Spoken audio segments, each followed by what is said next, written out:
We saw this thread on Reddit. 26 female here. She's asking, is there anything I should do to protect my money in this market? Starts off with, I apologize if the question is stupid, and the answer is no, we're all losing money, but I had to ask just in case. Obviously, my stocks are all the way down due to the tariffs and market uncertainty. I figured I should just wait a bit and buy the dip, but of course, that was my logic like Monday when it was down 3%, and now it's down another 6%. Wasn't sure if there's anything else that I can do right now. Also, my mom is 70 and I'm worried about her retirement funds. I would love to see some discussion on how to survive dips and recessions. Here's a fun game. Let's play multiple choice. So what is she asking? A, is it okay to ask this?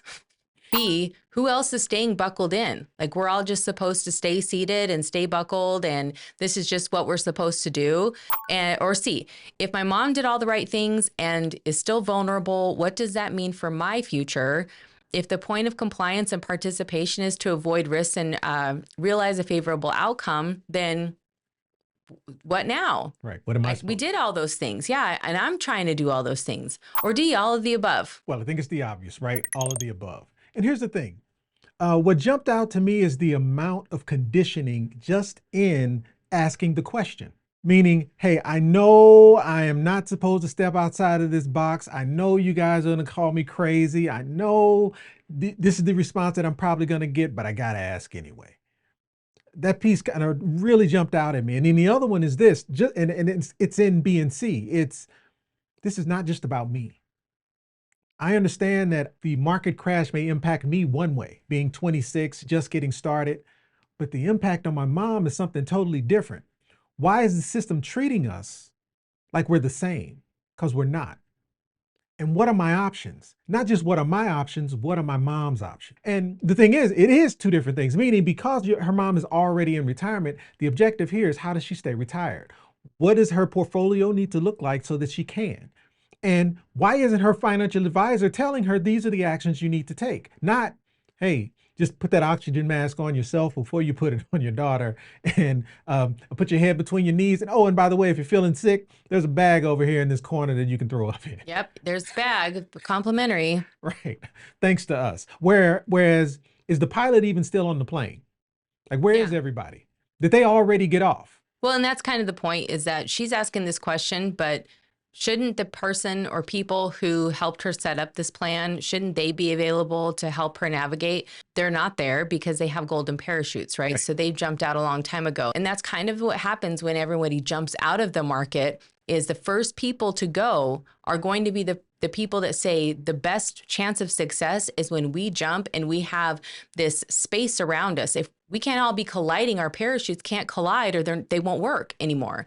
So if too many people jump out at the same time, now our parachutes are colliding and now we're in a free fall. Right. And that's essentially what happens inside the market, right? But the unfortunate part is they've already jumped. They already have these golden parachutes. It doesn't matter. They can have this representation of being there on the plane with you, right? This autopilot that's happening. But the truth is, it doesn't matter if they crash or not. They have protection. They have an exit strategy.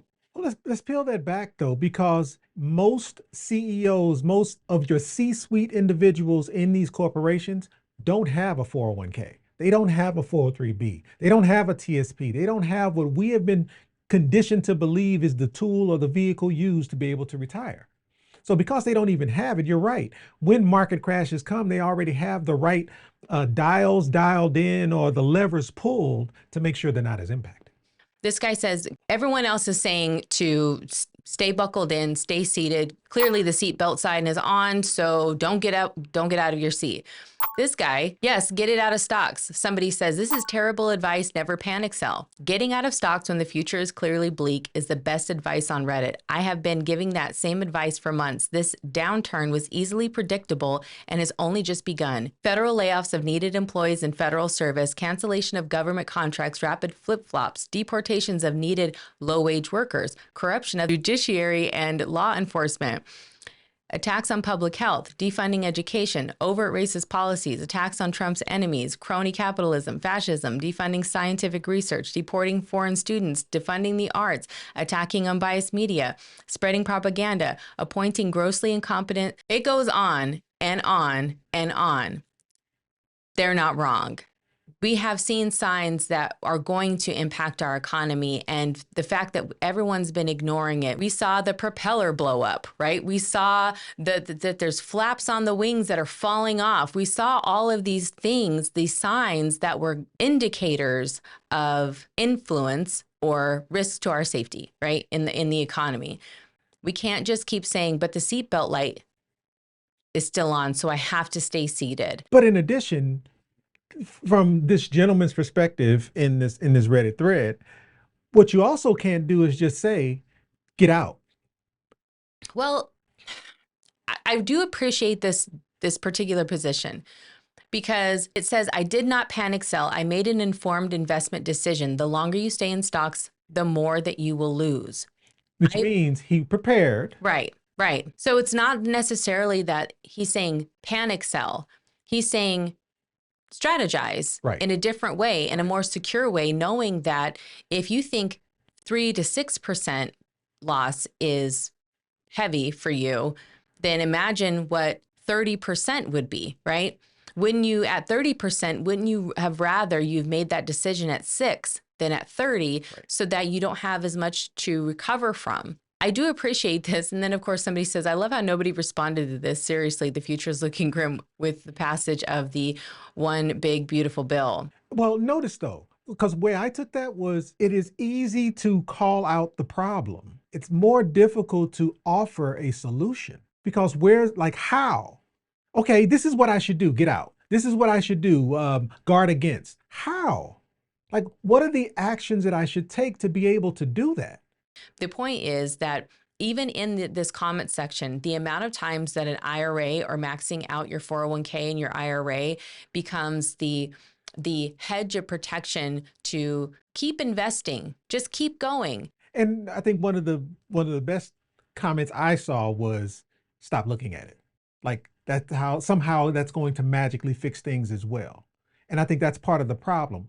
We because there's such a lack of control in this process, it's very easy to go, you know what? I'm going to set it and forget about it and move on with my day so I don't have to think about it or it won't keep me up at night. And it's not that I don't care, it's that I realize I have zero control. Yeah, but we're not saying like take all of your money out of the market. It's understanding how to pivot and how to protect yourself with these layers that we were talking about. For instance, just the fact that there are other forms of protection. It doesn't have to be all or nothing. It's not this or that. It's this and that. This is an and discussion. This is how can I protect the money that I have? Still, because again, there's nothing wrong with the stock market. That's where the best growth for your dollar can happen. So I want to protect what I have, still grow with the market, and still have liquidity enough to be able to take the action when I want to take action. Yeah. Is that possible? And, you know, I think understanding where advice is coming from is probably equally as important. Like, do you trust just random randos on Reddit, right? Do you trust somebody on YouTube, for instance? Do you trust your Uncle Jim or whoever? Wouldn't it matter more to know that there's somebody who's in your same shoes or could imagine themselves in your same shoes? Because it's easy to jump on Reddit and say whatever you want. It's easy to get on YouTube and say whatever you want. It's different when there's somebody who is tied to your outcome. And I think that's what I appreciate the most about this poster on Reddit is that she knows that her future is tied to her mother's outcome as well. So not only is she looking at how do I protect what I have, but how do I protect what my mom has? Because if she loses, like 30% in my account may look different than her account is much bigger than mine. She's been saving for decades more than I have. And so if she loses 30% and the amount of time to make that up, if I have to supplement and help her in the meantime, that is going to cripple me financially because it reduces what's available for me to invest in my future, right? Absolutely. These are solid concerns and concerns that some of these generations did not have. Let's be clear, right? They did not have this economy. They were not living in these inflation gaps.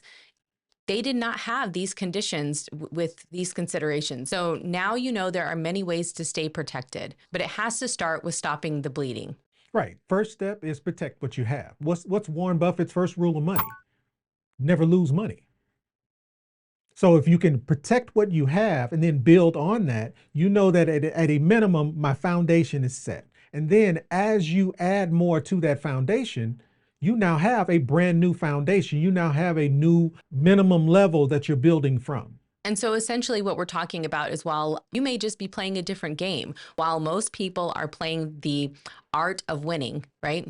The art of gaining, while most people are focused on the growth game, if you're focused on not losing, right? These are two completely different strategies. It's the concept of protecting what I have and building upon that versus being concerned that going from home runs versus strikeouts, wins and losses, which actually averages to just basic linear upward growth, versus if I can protect what I have, build on what I have, not lose that new dollar amount, that's actually how exponential growth occurs. And when we talk about the ability to generate income or make sure you're never running out of money or being able to sustain your lifestyle, the ability to generate exponential growth on your dollar is the key to achieve that.